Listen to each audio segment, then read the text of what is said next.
자, 오늘 함께 은혜 받으실 말씀의 제목은 나를 따라오려거든 자기 십자가를 지고 이런 제목입니다. 오늘 우리에게 큰 은혜가 되셔서 여러분들이 다 이 말씀대로 살아가는 귀한 성도님 되시기를 주님의 이름으로 축원드립니다. 자, 오늘 본문 말씀 보니까 이때로부터 예수 그리스도께서 자기가 예루살렘에 올라가 장로들과 대제사장들과 서기관들에게 많은 고난을 받고 죽임을 당하고 제3일에 살아나야 할 것을 제자들에게 비로소 나타내시니, 자, 이렇게 말씀이 시작되고 있어요. 이때로부터라 그랬으니까 이때가 언제인지 우리가 좀 알아야 또 본문 말씀을 이해할 수 있죠. 이때는 예수님께서 지상 사역을 거의 끝내시고 이제 하나님 나라로 돌아가셔야 될 그때가 된 거를 아시고 제자들에게 질문을 던지셨어요. 사람들이 나를 누구라고 하느냐. 그때 제자들이 제가끔 엘리야라고 합니다. 그 구약시대의 그 위대한 선지자 엘리야가 다시 오셨다고 말하는 사람들이 많습니다. 또 더러는 예레미야라고 말합니다. 그 눈물의 선지자 예레미야, 예수님의 그 뜨거운 마음을 보고 또 예레미야 선지자라고 말하는 사람들이 있습니다. 또 어떤 사람들은요, 세례 요한이 살아났다고 합니다. 그 광야에서 외치며 독사의 자식들하고 두려움 없이 책망하고 회개를 전했던 그 세례 요한이 다시 살아났다고 그렇게 말하는 사람들도 있습니다. 제가 가끔 예수님께 복을 드렸어요. 그때 예수님께서 들으시고 그러면 너희는 나를 누구라 하느냐. 그때 제자들이 다들 침묵했어요. 그러니까 베드로가 용감하게 주는 그리스도시요 살아계신 하나님의 아들이십니다 하고 고백을 했어요. 자, 많은 사람들이 선지자하고 비교했죠, 예수님을. 그런데 베드로는 예수님이 그런 분이 아니라는 걸 깊이 알고 있었어요. 풍랑을 잠잠케 하는 분이고 죽은 자를 살려내시는 분이에요. 그러니까 이분은 하나님의 아들 이외에는 달리 표현할 수가 없다. 하나님께서 구약에 약속한 메시아 그리스도시다 이거예요. 그래서 그 고백을 하니까 예수님께서 들으시고 기뻐서 바요나 시몬아 이것을 내게 알게 하니는 혈육이 아니고 하늘에 계신 내 아버지시다 하시면서 이 반석 위에 내가 교회를 세우리니 지옥의 권세가 이기지 못하리라, 그 유명한 말씀을 하셨어요. 바로 그때예요. 그 고백이 있은 이후에 이때로부터, 자, 그랬으면 이제 예수님께서 큰 포부를 얘기하셔야 될 것 같잖아요. 이제 내가 교회를 세울 텐데 큰 세상 만방까지 전파돼서 지역마다 교회당에 우뚝우뚝 서고 놀라운 일이 벌어질 것이다. 막 그러셔야 되는데 의외의 말씀을 해요. 이때로부터 예수 그리스도께서 자기가 예루살렘에 올라가 많은 고난을 받고 죽임을 당할 것이다 이거예요. 그러고 제3일에 살아날 것이다. 자, 그렇게 말씀했어요. 비로소 이때부터 예수님께서 십자가에 돌아가실 걸 얘기하기 시작한 거예요. 자, 이 얘기 듣고 여러분들은 희망적이 되겠습니까? 근심 걱정이 밀려오겠습니까? 솔직히 베드로처럼 근심 걱정이 밀려올 것 같아요. 왜냐하면 많은 고난을 받으신대요, 예수님이. 이제 곧 예루살렘으로 올라갈 계획을 가지고 있는데 예루살렘에 올라가면은 대적하는 세력들, 장로들, 대제사장들, 서기관들, 이들이 예수님을 잡아서 많은 고난을 받게 하고 그리고 죽임을 당하게 한대요. 그런데 예수님께서 이 말씀을 하니까 그들에게는 있을 수 없는 일이라는 생각이 드는 거예요. 왜 그럴까요? 지금까지는 예수님은 승승장구예요. 많은 무리가 따르고 발 디딜 틈 없이 집 앞이 꽉 차고 예수님이 어디로 가든지 사람들이 수만 명이 운집하고 따라다니고 하루도 아니고 사흘씩이나 예수님 앞을 떠나지 않고 말씀을 듣고 그러던 때예요. 그런데 죽임을 당한다 그러니까 이거는 아니다 이거예요. 자기들의 생각과 틀리다 이거예요. 예수님께서 이제 곧 나라를 회복하고 로마의 압박을 물리치고 독립된 국가를 세워야 될 텐데 무슨 죽임을 당하는 그런 일을 말씀하시는가. 물론 제3일에 살아나야 한다는 것을 말씀하지만 아직은 이들은 부활에 대해서 확신이 없었어요. 예수님께서 살아계셔서 죽은 자를 살리는 건 봤지만 예수님이 돌아가시면 누가 살리냐 이거예요. 3일 만에 살아나야 할 것을 말씀하시지만 제자들의 마음에는 이게 와닿지 않았을 거예요. 사실은 예수님은 아주 구체적으로 말씀한 것은 이때가 처음이지만 오래전부터 자기가 이 땅에 온 것은 바로 이걸 위해서 왔다는 걸 말씀하셨어요.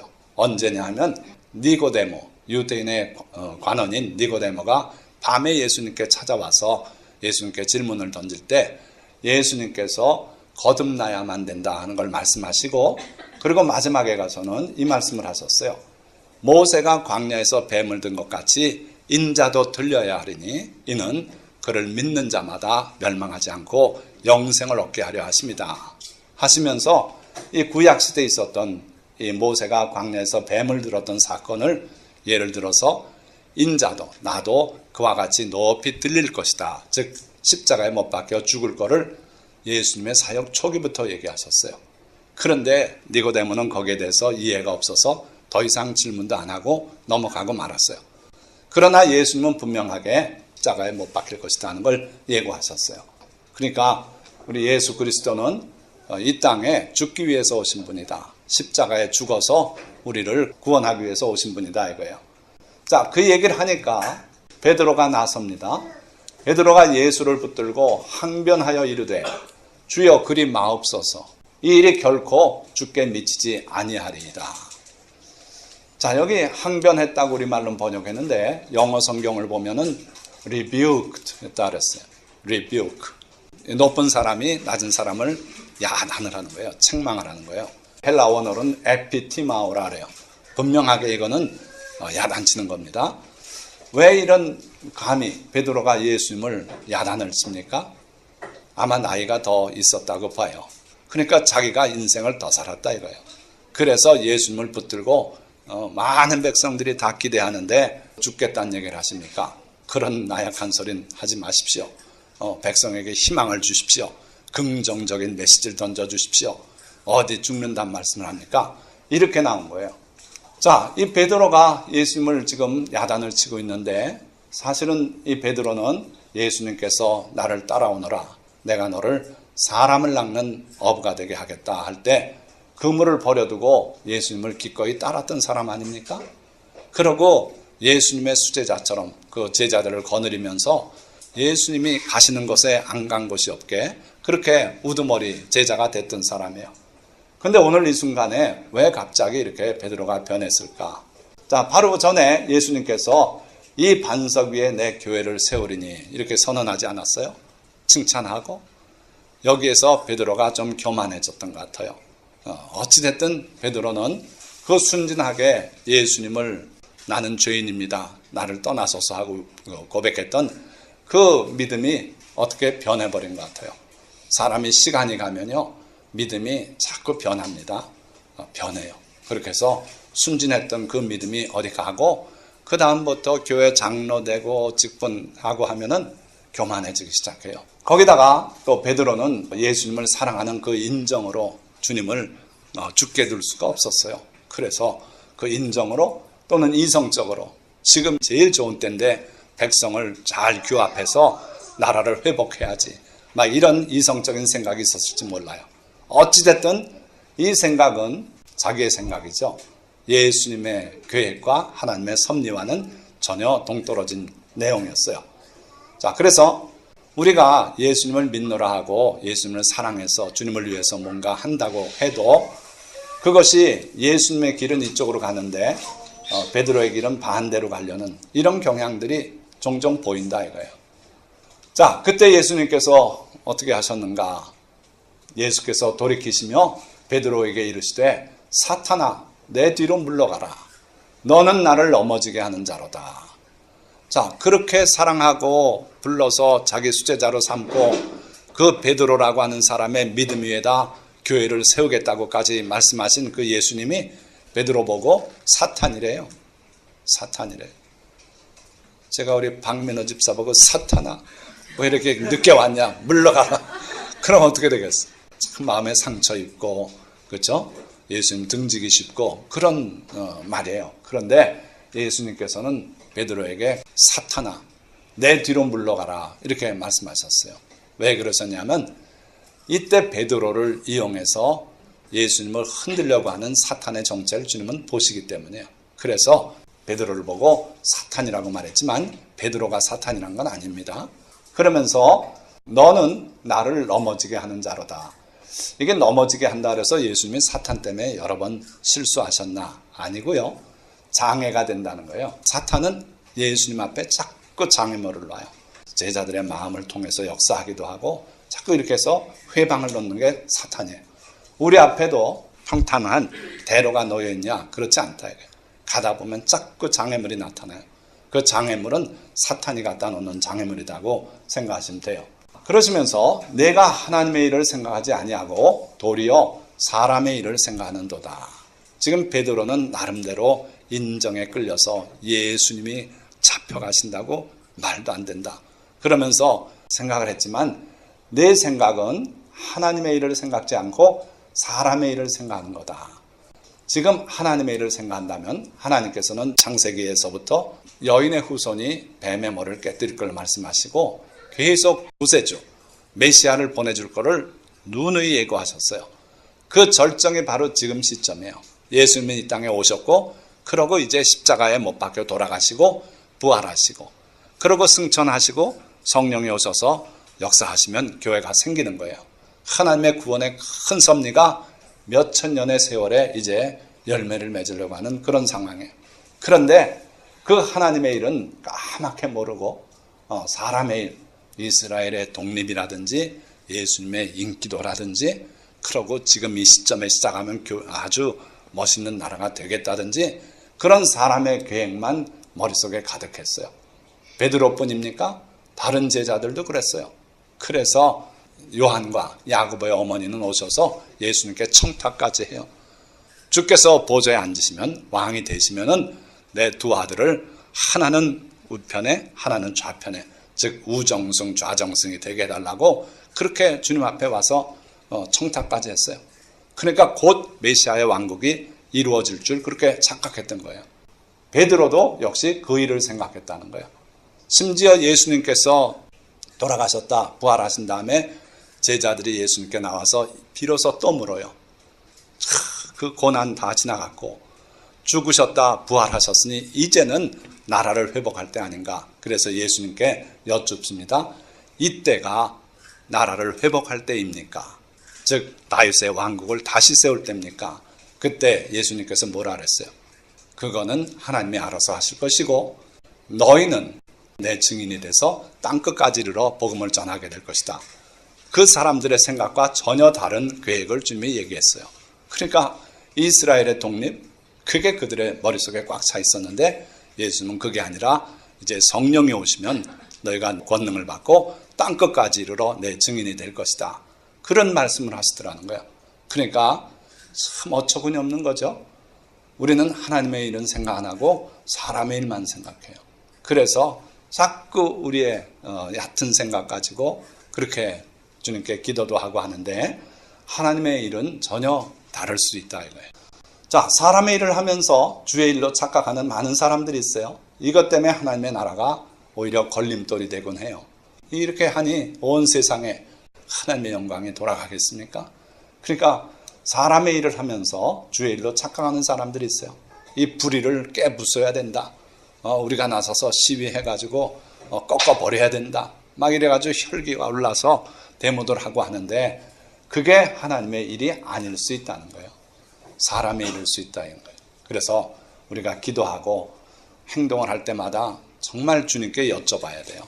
이게 주님의 일인지 내 일인지를 그렇게 잘 구분해야 된다 이거예요.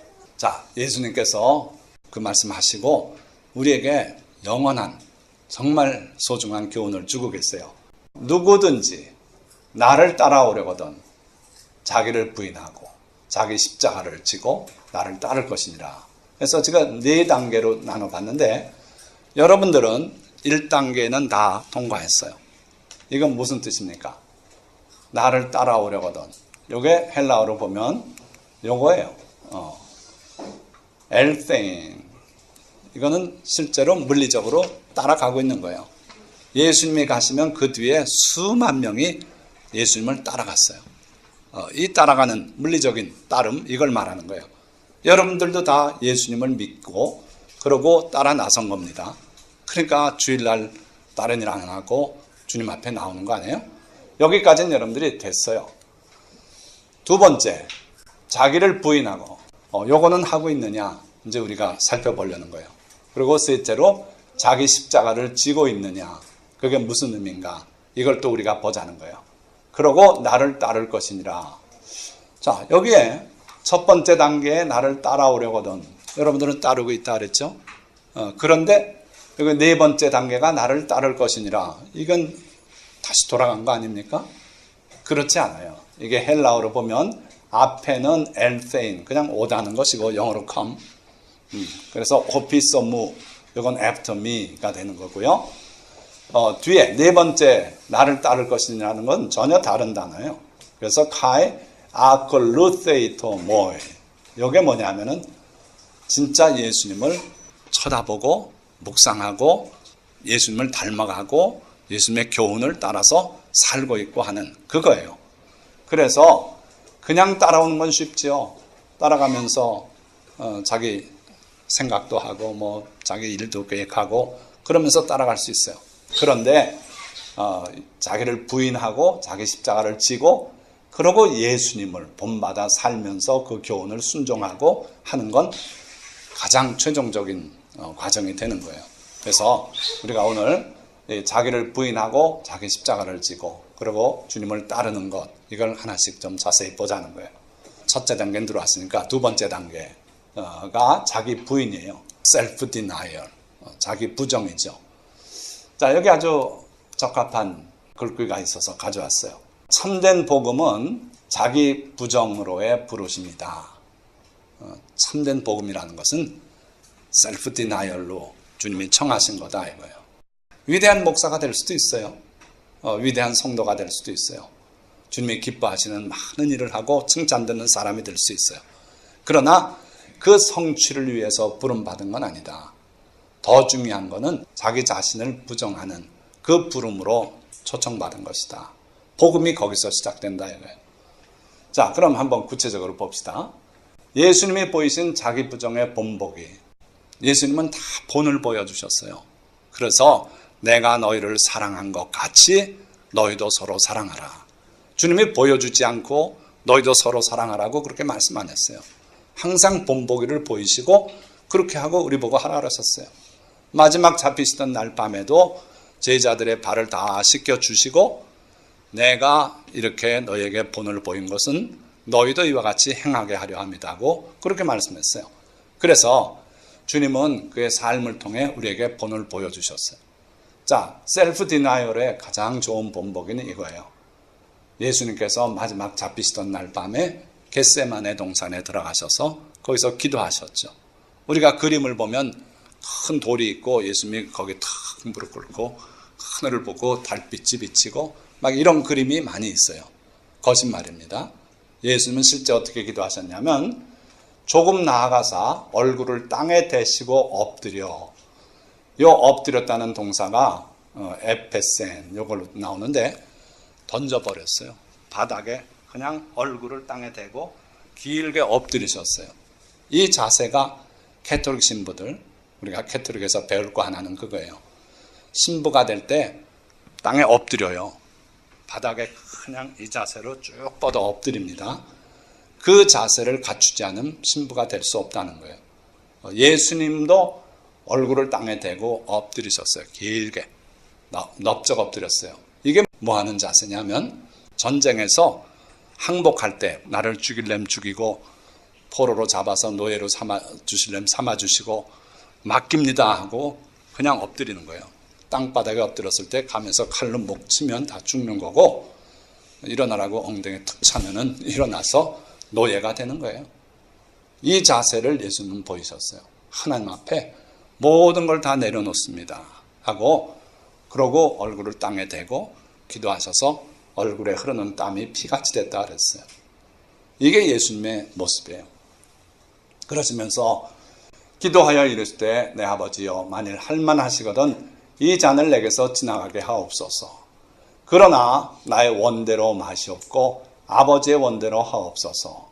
여기 plan, 이게 rather than 그런 뜻인데 plan, uk hos ego thelo, 내가 원하는 대로 하지 마시고 그것보다는 당신이 원하시는 대로 하십시오.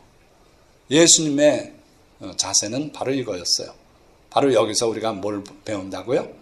셀프 디나이얼, 자기 부정을 여기서 배우라는 거예요. 그러니까 예수님을 믿는다고 하는데 예수님이 보이신 셀프 디나이얼은 없고 내 고집대로 내 목표대로 이대로 뭘 하겠다고 하면 그건 거짓된 신앙이다 이거예요. 자, 자기를 부인하지 않으면 어떤 일이 벌어질까? 베드로처럼 자기 생각에 속아 주님을 꾸짖게도 돼요. 예수님의 그 가르치심을 어떻게 이런 말씀을 하시는가? 그러면서 지가 더 똑똑해가지고 예수님의 생각, 예수님의 가르침을 아주 우습게 생각하는 그런 얘기도 한단 말이에요. 자, 그러니까 자기를 부인해야 돼요. 자기 생각을 다 내려놔야 돼요. 그래서 베드로의 어리석음 같은 어리석음이 우리에게 없길 바랍니다. 자, 자기를 부인하지 않으면 버가모 교회와 두아디라 교회처럼 사탄의 교리에서가 주님의 대적군이 될 수 있어요. 여러분들 아시죠? 버가모 교회에 보낸 편지. 너희 가운데 발람의 교훈을 따르는 자가 있다. 너희 가운데 니골라당의 교훈을 따르는 자가 있다. 그래서 우상의 제물을 먹고 음행하게 하는도다. 내가 그들과 싸우겠다 그러셨어요. 여기 또 두아디라 교회는 너희 가운데 거짓 선지자 여자 이세벨이 있다. 그가 내 종들을 꿰어서 가르쳐서 우상의 제물을 먹게 하고 음행하게 한다. 우상의 제물은 주님이 절대로 먹어서는 안 된다는 거예요. 맞서 싸우겠다는 거예요. 영적 음행이기 때문에 그래요. 그래서 주님이 용서하지 않는 일인데 오늘 현대교회에 우상의 제물 가지고 먹어도 된다, 먹으면 안 된다 두 갈래로 나뉘어져 있어요. 바울이 먹으라 그랬다고 그렇게까지 얘기해요. 그런데 사도 바울도 뒤에 가서는 우리가 그리스도보다 큰 자냐, 어떻게 예수님을 대적할 수 있냐, 우상의 제물 먹는 건 귀신과 짝이 되고 예수님과 대적하는 거라고 그렇게 말하고 있어요. 그런데 교훈을 잘못 받아가지고 그렇게 나가는 사람들이 많아요. 그렇지 않으면 양같이 각기 제 길로 가서 죄 중에 살게 돼요. 뭐 그런 것도 지킬 필요 없다. 그냥 일주일에 한 번씩 교회 가고 그냥 사는 대로 살면 된다. 이렇게 해서 자기 길로 그냥 제멋대로 살아요. 그러니까 자기를 부인하고 예수님의 뜻을 절대적으로 받아들이지 않으면 여러분들이 세 가지 중에 한 가지 속으로 흘러들어가요. 그래서 자기가 더 똑똑한 줄 알고 주님의 교훈을 다 무시하거나 아니면 또 아주 사탄의 교리를 받아들여서 음행도 괜찮고 우상의 제물도 괜찮고 피도 그 뭐가 문제가 되냐, 끓이면 단백질 소스다 뭐 이러면서 선지국도 괜찮다, 뭐 지멋대로 다 하나님보다 자기가 더 훌륭한 그런 사람들이 되기도 한단 말이에요. 그렇지 않으면 아예 죄 중에 사는 그런 사람이 될 수도 있어요. 자, 두 번째, 자기 십자가를 지고 주님이 그렇게 말씀했죠. 이게 아주 유명한 그림인데 뭘 보여주고 있냐면 예수님께서 맨 앞에 십자가를 지고 우리에게 본을 보이셨고 그 뒤를 따르는 12사도가 다 사도 요한 빼놓고는 다 순교했죠. 그래서 그들도 각각 십자가를 지고 주님을 따랐다 하는 그런 내용이에요. 그러면 이게 구체적으로 뭔가? 우리도 십자가에 못 박혀 죽으라는 말씀인가? 십자가를 지고 저기쯤 가서 거기 내려놓고 못 박혀라 그런 교훈인가? 그건 아닌 것 같더라고요. 그래서 우리가 어떻게 해석해야 되는가? 첫째는 십자가는 자기 희생이에요. 자기 죄 때문에 죽으면 그건 십자가라고 말할 것도 없어요. 예수님이 말씀하는 자기 십자가를 지고 나를 따르라. 자기 희생을 의미하세요. 그래서 안 져도 될 십자가예요. 내려놓고 내 거 아닌데 뭐 그러고 가버리면 끝나는 건데 그 십자가를 네가 지고 따라와라. 그러니까 자기 희생의 바탕 위에서 그러다 보면 안일은 온데간데 없어요. 십자가를 지고 가는데 어떻게 편안합니까? 그래서 자기 희생의 십자가를 지고 주님을 따라갈 때 안일한 삶을 내려놓게 돼요. 참된 그리스도인이라면 그런 삶을 살아야 돼요. 자기의 모든 형편대로 다 누리고 안일하게 살고 그렇게 호화롭게 살면서 예수님을 제대로 믿을 수 있는가? 그렇진 않다는 거예요. 그러니까 아무리 자기가 부자라도 하나님이 주신 복이 커서 저택에 살고 그렇더라도 뭔가 자기 십자가를 지고 그래도 희생적으로 뭔가 하는 요소가 있어야 돼요. 그래야 그리스도인이다 이거예요. 그래서 사랑과 긍휼을 실천하며 때로는 순교까지 각오하고 살아가라는 거예요. 정말 예수님 때문에 내가 죽어야 된다면 주님을 위해서 순교해야지. 그런 각오는 가지고 따르면 여러분들은 십자가를 지고 주님을 따르는 게 돼요. 그러나 주님께서 사랑하는 제자 요한은 끝끝내 살려주신 것처럼 나를 또 살려주시면 감사하겠다. 이러면서 살아가면 괜찮아요. 자, 자기 십자가가 없는 사람은 어떤 사람인가? 여러분들 저 천국까지 바라보고 갔는데 천국 문이 큰 게 있는데 그 앞에 천사가 한 키가 3m 가까운 천사가 있는데 딱 문을 가로막고 passport please 하면 여러분들 꺼내 보여줘야 될 거 아니에요. 그렇죠? 어느 나라든 여러분들 세계 여행 다녀보세요. 패스포트 없이 들어가는 데 있습니까? 여권 없이는 내가 누군지를 모르기 때문에 그 나라에 들어갈 수가 없죠. 자, 천국문 앞에서도 천사가 내게 요구하는 패스포트가 있다면 그게 뭘까요? 제가 볼 때는 바로 여러분들이 지고 간 그 십자가예요. 십자가 없는 사람은 패스포트가 없는 사람. 천국 시민이 될 수가 없어요. 그래서 주님은 자기를 부인하고 자기 십자가를 지고 나를 따르라 그러신 거예요. 자, 세 번째. 나를 따를 것이니라. 이게 도대체 무슨 의미인가? 아까 첫 번째 과정에 나를 따르는 자는 그거는 실제로 물리적으로 주님 뒤를 가면 된다 그랬죠. 근데 네 번째 나오는 나를 따를 것이니라. 이거는 두 가지 요소를 우리가 정확히 봐야 돼요. 자, 뭔가 하면요. 나를 이고 그리고 따른다는 거예요. 자, 이게 다 예수님을 향해 보고 있는 사람들이에요. 베다니의 마리아, 자기 언니 마르다는 바삐 일하는데 이 얌체 마리아는 예수님 발치에 앉아서 말씀을 들었죠. 그러다 예수님께 야단이 아니라 칭찬 들었어요. 이 마리아는 더 좋은 편을 택하였다. 빼앗기지 아니할 것이다. 주님의 말씀 듣는 걸 주님은 그렇게 기뻐하셨단 말이에요. 이분은 스데반인데 예수님께 심취했다가 결국 주님을 위해서 순교했어요. 최초의 순교자예요. 기독교 안에 최초의 순교자. 자, 이분은 로마 백부장인데 예수님을 처형하는 일을 감당했던 분이에요. 그런데 예수님이 그렇게 십자가에 못 박힐 때도 기도하시는 것 보고, 그리고 그 예수님 십자가에 못 박혔을 때 강도에게 베푸는 은혜도 보고, 그리고 오후 3시부터 해가 어두워지는 것도 보고, 그리고 마지막에 예수님이 소리 지르고 영원히 떠나시는 걸 보고 이 백부장은 고백을 해요. 그가 과연 의인이었다. 그러니까 예수님을 바라봐야 돼요. 예수님을 봐야 돼요. 여러분들이 예수님 보지 않고 예수님 믿을 수 없어요. 그 무슨 뜻이냐면 예수님의 인성, 예수님의 삶을 정확히 여러분들이 알아야 돼요. 본받아야 돼요. 그래야 주의 백성이 되는 거예요. 자, 그래서 나를 따를 것이니라 했는데 두 가지 요소가 있다 그랬죠. 나라는 것과 따른다는 거예요. 나를 따르라는 요거를 놓치는 분들이 많아요. 예수님 믿는다 그러면서 예수님이 아닌 걸 따라가면 어떻게 되겠습니까? 그건 헛믿는 거죠. 그렇죠? 자, 여기 보니까 믿음의 주요 또 온전하게 하시는 이인 예수를 바라보자. 여러분들 잘 아는 구절이에요. 그러니까 우리가 누굴 바라봐야 된다고요? 신앙생활에서 예수님을 바라보라 이거예요. 예수님의 수제자였던 베드로 바라보고 숭상하고 베드로에게서 배울 게 많다 그러고 그럴 수 있어요.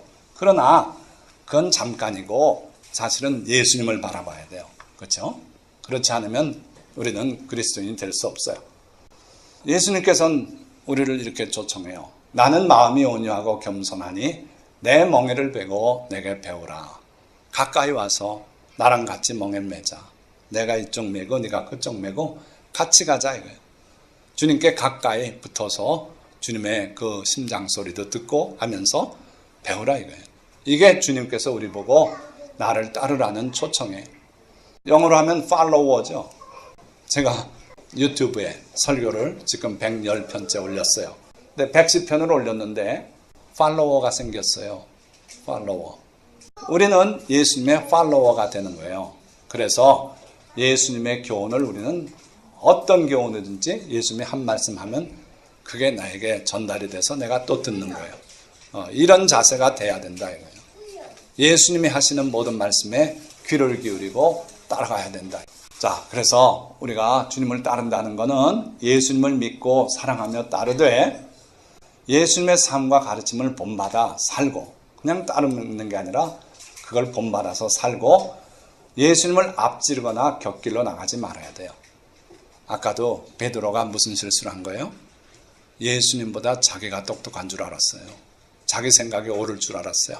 그래서 지금 이 중요한 시점에 나라를 세워야 될 시점에 돌아가시다니 그게 무슨 말이냐고. 그래서 주님을 나무란 거예요. 그러니까 주님을 앞지르는 사람도 있어요. 곁길로 나가는 사람도 있어요. 주님 잘 따르더니 에이 낚시나 다니지 뭐 아무래도 낚시가 더 좋아. 그러고 가는 사람도 있고요. 그래요. 그러지 말라는 거예요. 자, 우리가 예수님을 따라간다고 생각하면서 까딱하면은 옆으로 새는 수가 있어요. 자, 보세요. 여러분들 패키지 여행 가시면은 기본이 뭡니까? 인솔자를 꼭 따라가야 돼요. 자, 여기 이제 두 집단이 있어요. 두 인솔자가 각기 비슷한 빨간 깃발을 들었네요. 한참 가다가 보니까 빨간 깃발은 쫓아왔는데 내 인솔자가 아닐 수가 있어요. 이건 낭패죠. 그렇죠? 먼 나라, 딴 나라에 가서 말도 안 통하는데 그 인솔자 잘못 따라가면 큰일 아닙니까? 예수 믿는데도 그런 일이 벌어진다 이거예요. 그럴 리가. 그런데 그래요. 이분의 이야기를 제가 듣다가 참 그렇겠구나 그런 걸 느꼈는데 뭐 유명한 목사님도 아니고 개인인데 테스트를 해보래요. 뭐냐면 자기가 다니고 있는 교회가 진짜 예수님을 따르고 있는 교회인지 아니면은 다른 뭔가를 따르고 있는 교회인지 한번 이렇게 테스트 해보래요. 그 목사님의 설교를 한 편을 잡아가지고 그분이 설교할 때 주로 아포슬 폴 하면서 바울만 자꾸 얘기하면은 이 교회는 예수님보다는 바울의 교훈을 따르는 교회다. 그렇게 생각하면 된대요. 그게 다 같은 내용 아닌가? 예수님의 교훈이나 바울의 교훈이나. 그렇지 않다는 거예요. 저도 이건 많이 체험했어요. 저기 미국의 워싱턴에 한인교회 중에 그래도 유명하고 알려진 그 교회가 있는데 그 교회를 가면은 항상 바울 얘기해요. 담임 목사님부터 그 밑에 부목사님 뭐 할 것 없이 시작부터 끝까지 바울께서 사도 바울이 이러면서 노래하고 있어요. 자, 그러면 바울의 교훈과 예수님의 교훈에 어떤 차이가 있는가 한번 보세요. 고린도전서 7장에 사도 바울의 그리고 또 사도 바울이라고 자꾸 우린 입에 달려있는데 왜 그러냐면 사도 바울이 스스로 나는 사도 예수 그리스도의 사도라고 주장해서 그런데 사도는 12명뿐이 없습니다. 새 예루살렘 성이 내려올 때도 그 기초석이 12인데 거기 12사도의 이름이 있다 그랬어요. 사도행전 1장에 보면 예수님이 부활하시고 승천하신 다음에 제일 먼저 한 일이 뭡니까? 사도를 보충한 거예요. 12 숫자에서 하나가 줄었다. 다시 12를 만들어야 된다. 그래가지고 마띠아를 제비 뽑아 얻어요. 그러면서 거기 사도의 자격 기준을 우리 주 예수께서 처음 복음을 세례받으시고 전파할 때부터 지금 부활하고 승천하실 때까지 줄곧 우리와 함께 있던 자 중에 뽑자. 이게 사도가 될 자격이다. 그래서 우리와 함께 예수 그리스도의 부활을 증거하자. 그래가지고 마띠아를 뽑았어요. 거기에 자격 기준에 보면 사도 바울은 택도 없어요. 예수님이 살아계실 때 한 번도 예수님 앞에 나온 적이 없어요. 예수님의 설교를 직접 들은 적이 없어요. 그래서 사도 바울의 그 서신 내용은 예수님의 사복음서의 내용과 너무 동떨어져 있어요. 그건 아셔야 돼요. 요즘 이제 20세기에서 깨달은 그 진짜 예수 발견 운동이 바로 그거예요. 자, 어쨌든 사도 바울은 이렇게 결혼과 이혼에 대해서 가르치고 있어요. 너희가 쓴 문제에 대하여 지금 그들이 먼저 질문을 던졌다는 거예요. 거기에 대해서 내가 말하는데 남자가 여자를 가까이 아니함이 좋으나 음행을 피하기 위하여 남자마다 자기 아내를 두고 여자마다 자기 남편을 두라. 결혼을 하지 않는 게 좋다. 음행을 참을 수 없다면 결혼하는 게 낫다. 이런 조예요. 이 교훈과 하나님과 예수님의 교훈은 정 다릅니다. 결혼은 아름다운 것이고 아담이 자기 아내 이브를 처음 봤을 때 감탄하면서 내 살 중에 살이고 내 뼈 중에 뼈다. 그렇게 하고 반가워했고 하나님이 복을 내리셨어요. 생육하고 번성하라. 땅을 정복하고 다스려라. 그 부부의 결혼식 축사가 바로 그거예요. 그런데 사도 바울은 남자가 여자를 가까이 아니함이 좋다. 여자는 더러운 것처럼 그런 느낌을 갖고 있는 것 같아요. 내가 결혼하지 아니한 자들과 과부들에게 이르노니 나와 같이 그냥 지내는 것이 좋다. 사도 바울도 독신 생활하고 있었어요. 그러면서 나처럼 결혼하지 않고 지내는 게 좋다. 만일 절제할 수 없거든 결혼하라. 자, 그러면서요. 또 이혼에 대해서는 이혼은 하지 않는 게 좋다. 그러나 혹 믿지 아니하는 자가 갈리거든 갈리게 하라. 이혼시켜버리라 이거예요. 자, 그렇다면 안 믿는 사람이라면 자살하려고 한강다리에 가서 이렇게 올라설 때 믿습니까? 안 믿습니까? 저 예수 안 믿는데 그럼 떨어져 죽어라.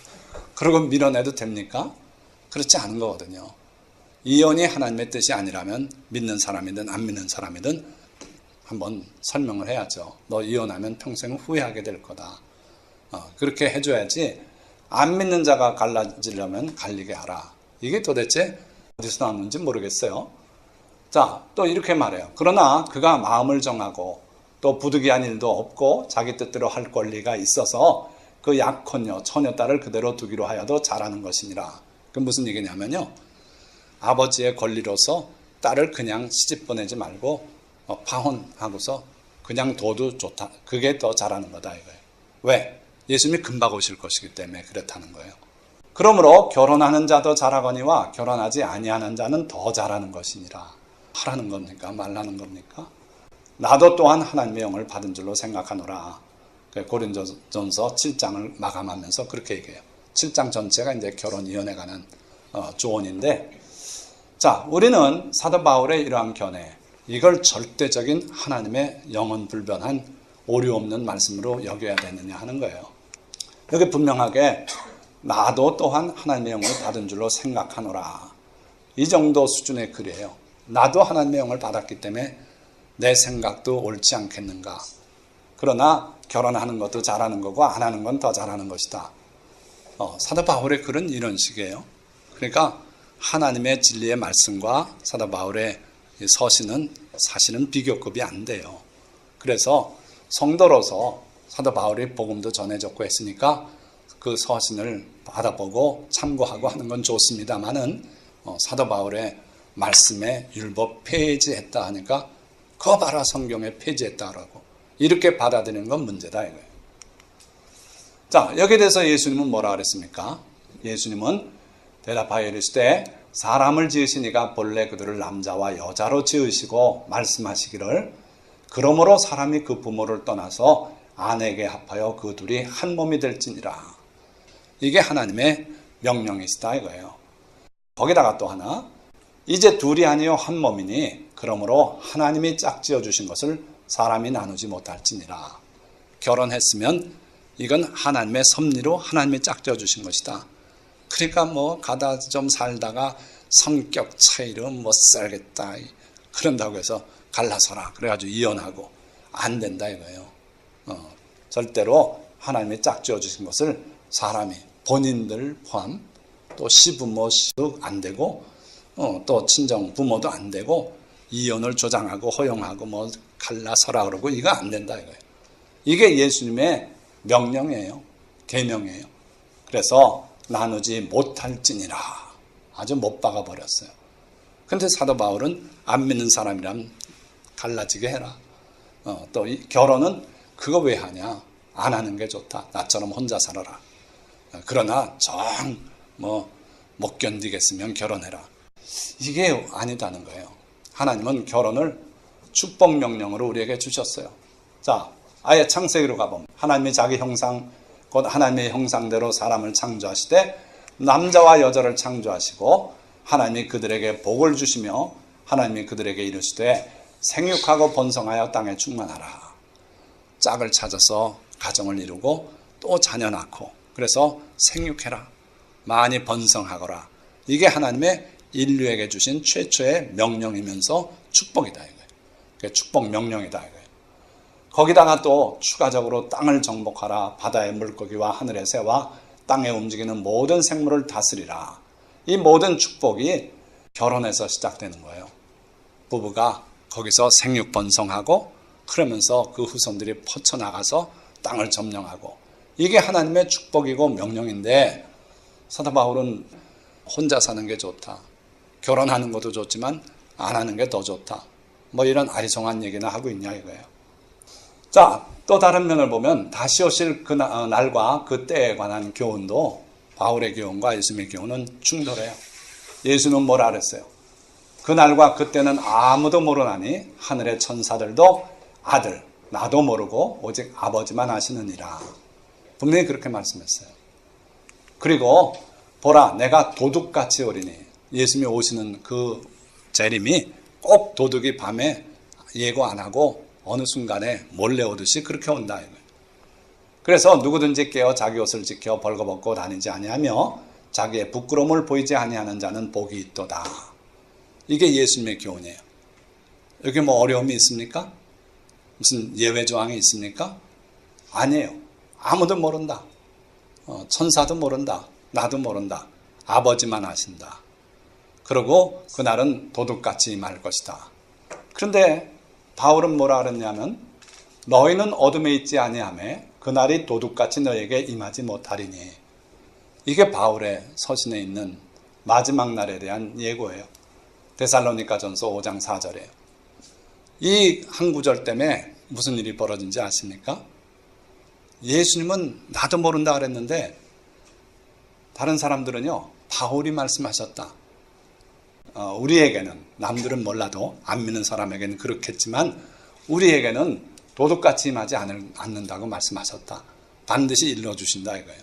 그래가지고 우리한테 일러주셨다 해가지고 재림 날짜를 92년 10월 28일 밤 12시 이때 주님 오신다 해가지고 온 사람 세상을 뒤집어 놓고 그냥 소란하게 하고 모여서 예수님 오실 것 기다리고 이러다 헛방구 낀 사람들이 바로 이장림 목사 다미성교회 여기에 편승해서 곧 예수님 오신다 그러고 이때 난리 났어요. 그러고 나니까 대한민국 일반 시민들이 지나가고 나서 얼마나 비웃고 콩으로 매질 순다 그래도 안 믿고 있어요 지금. 예수님은 요한계시록에 자기 사랑하는 제자 요한에게 일러주신 그 예언대로 오실 거예요. 지금 하루하루 다가오고 있어요. 그래서 지상에 세계 정부가 들어서고 그게 이루어진 다음에야 주님은 또 오셔요. 그러니까 이런 차이 때문에 예수님을 바라보지 않고 바울을 바라보면 지금 이런 현상도 온다 이거예요. 우상의 제물에 대해서 분명히 예수님은 요한계시록에서 3차례나 우상의 제물을 먹는 문제에 대해서 내가 가서 싸우겠다고 말씀하셨어요. 그런데 사도 바울은 우상이 무슨 의미냐? 귀신 그거 다 아무것도 아니다. 그러니까 믿음이 큰 자는 그걸 먹어도 상관없고 다만 네가 먹을 때 믿음 약한 자가 보고 왜 우상의 제물 먹냐 그럼 그건 곤란하니까 그들 보는 데선 먹지 마라. 그래서 우상의 제물도 예수님은 절대로 먹으면 안 된다는 것이고 피도 요긴한 건 4가지 중에 하나가 피 먹지 말라는 거 아닙니까? 사도 바울은 피 먹지 말라는 얘기 한 번도 말한 적이 없어요. 그 요긴한 사항인데도. 그런데 어느 쪽을 더 추종하느냐?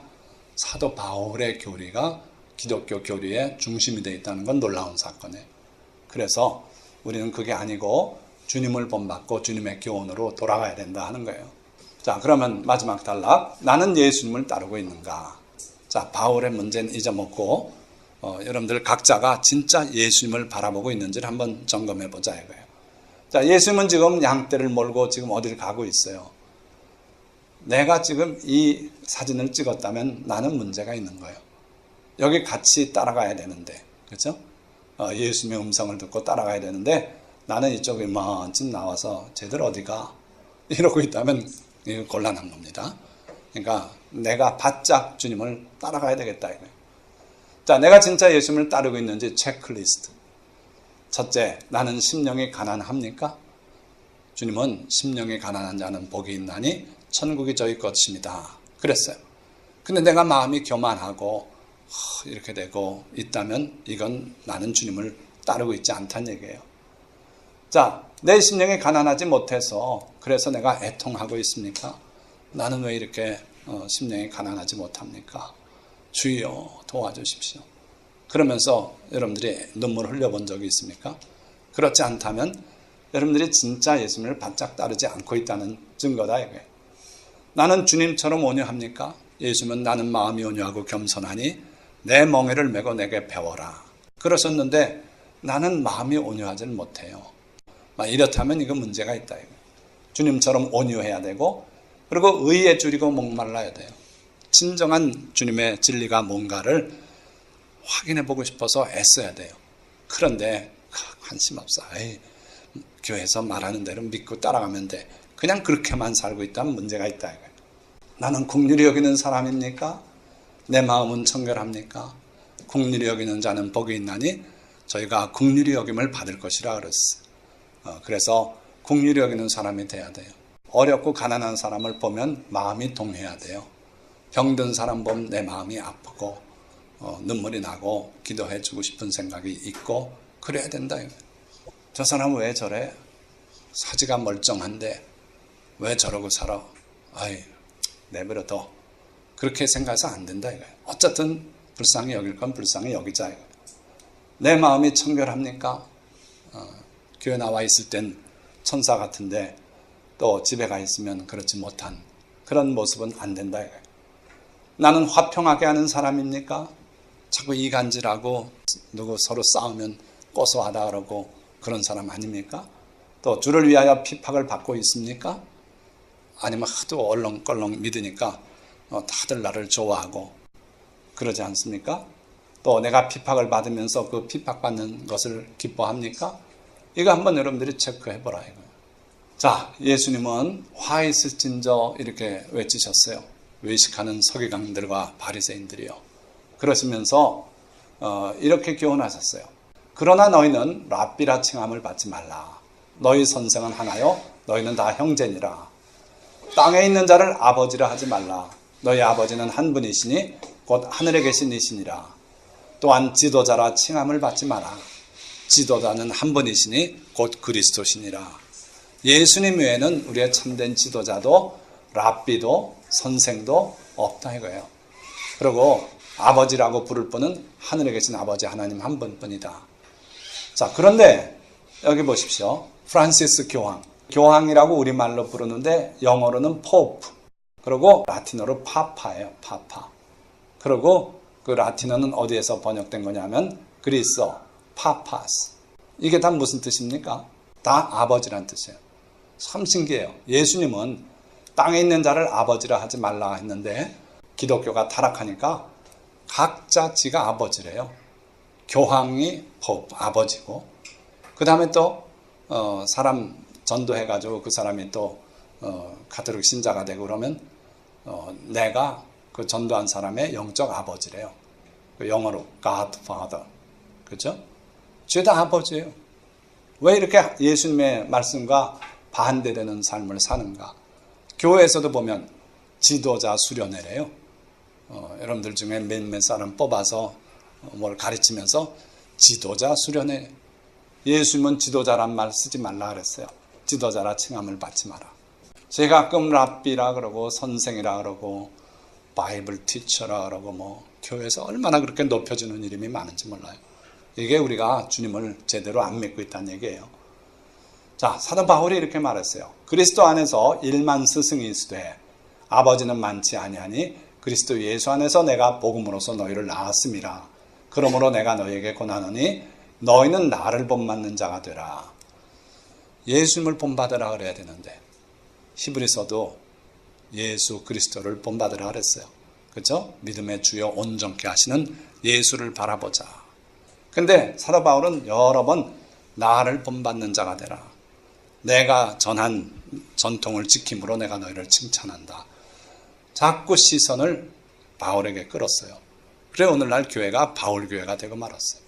예수님은 절대로 아버지라고 부르지 말라 그랬는데 여기서는 스승은 1만 스승이 있다. 예수님은 스승이라고 부르지도 말라 그랬는데 그랬는데 1만 스승이 있다. 아버지는 많지 않다. 그런데 내가 네 아버지다. 왜? 내가 복음을 전해서 네가 믿게 됐으니 내가 네 아버지다.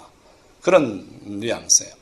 그래서 사도 바울의 교훈을 따라서 예수님의 교훈은 온데간데 없고 교회 안에는 많은 아버지, 다 아버지예요. 그게 옳지 않다는 거예요. 예수님의 교리와는 다르다 이거예요. 사도 바울은 어떻든 예수님의 교훈을 직접 들은 적이 없는 사람이기 때문에 자기가 독창적으로 모든 걸 새로 시작한 거예요. 그래서 예수님의 교훈과 충돌하는 게 많아요. 다시 또 몇 가지만 더 체크해 보면 악한 자를 대적하지 말라 하신 주님을 본받아 살고 있습니까? 예수님은 무저항주의예요. 예수님은 악한 자를 대적하지 말라 그러시고 실제로 예수님의 생애를 보면 직접 악한 자들을 대적한 적이 없어요. 그러니까 예수님을 따르는 모든 무리는 무저항주의로 갈 수밖에 없어요. 잡아가서 십자가에 못 박으면 죽는 거예요. 그렇지 어느 날 무장하고 로마 병정 25명 살해했더라. 그런 역사가 없어요. 기독교인들은 무저항주의예요. 그렇게 살아야 돼요. 그런데 이게 로마 캐토릭이 되니까 어떻게 됐습니까? 군사를 일으켜서 십자가 표시 다 달고 이슬람 처부수러 가자. 가다가 유태인들 다 죽이고 우물에 넣어서 빠뜨려 죽이고 뭐 이렇게 하고 많은 전쟁을 치렀어요. 예수님의 가르침에선 완전 멀어진 거예요. 그러니까 우리도 무저항주의로 가야지 절대로 들고 나서서 싸우고 이래가지고 되는 건 아니에요. 우리가 진정으로 주님을 따르고 있는지를 여기서 우리가 체크해 봐야 돼요. 그래서 내 모습이 정말 주님을 올바르게 따르지 못한다면 빨리 돌이켜야 돼요. 돌이켜서 좀 더 주님을 알고자 노력해야 돼요. 진짜 주님이 가르치신 내용은 뭔가를 확인할 수 있는 여러분들이 되시기 바랍니다. 자, 말씀을 맺습니다. 베드로는 부르심을 받자 그물을 버려두고 주님을 따라 나섰고 그의 고백은 주님을 기쁘시게 했어요. 정말 아름다운 주님의 수제자가 되는 그런 순간이었어요. 그런데 주께서 십자가에 못 박혀 죽었다가 제3일에 다시 살아날 것을 말씀하시자 사람의 생각으로 주님을 붙들고 항변했어요. 그러자 주님은 베드로를 사탄이라 꾸짖으시고 주님을 따르는 자가 지켜야 할 3가지 원칙을 말씀해 주셨어요. 이게 오늘 우리에게 하시는 말씀이에요. 자, 그 원칙은 첫째, 자기를 부인하며 둘째, 자기 십자가를 지는 것이고 셋째, 오직 주님의 삶을 본받고 주님의 가르침을 따르며 주님과 동행하는 것이에요. 유감스럽게도 오늘날 예수 그리스도의 이름으로 불리기를 바라는 너무도 많은 사람들이 자기를 부인하지 못하고 믿고 있어요. 그래서 값싼 구원과 십자가 없는 거짓 종교에 만족한 채 멸망의 넓은 길을 가고 있어요. 주님은 자기 십자가를 지고 따라야 된다 그랬는데 그냥 십자가 없는 거짓 종교에 만족한 채 멸망의 길로 가고 있다 이거예요. 우리는 이제라도 회개하여 자기를 내려놓고 자기 희생의 십자가를 지고 주님만 따르며 주님의 삶을 배우고 주님의 교훈대로 살아야 해요. 그렇지 않으면 마지막 날 주님은 우리를 도무지 모른다 하시고 우리에게 사탄이라는 책망을 내리시며 물러가라 말씀하실 것이기 때문에 돌이켜야 돼요. 그래서 진정으로 예수님의 말씀에만 귀를 기울이고 주님을 따라야 될 줄 믿습니다. 기도하겠습니다.